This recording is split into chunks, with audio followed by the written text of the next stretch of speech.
back, beautiful people. I just got done putting my GoPro stand on, and actually my GoPro's on it right now. So it's on this metal stand. I'll post a picture right here somewhere. And yeah, there's my ugly ass. But that way I can use this stand when I record stuff. It goes down to this far.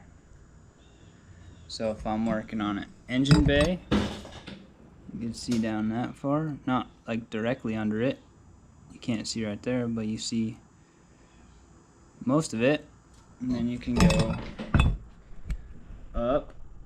That's about as far up as you can go, which you can see. So that's directly above it. It's decent. It does decent. Could be worse. But yeah, that's the GoPro stand.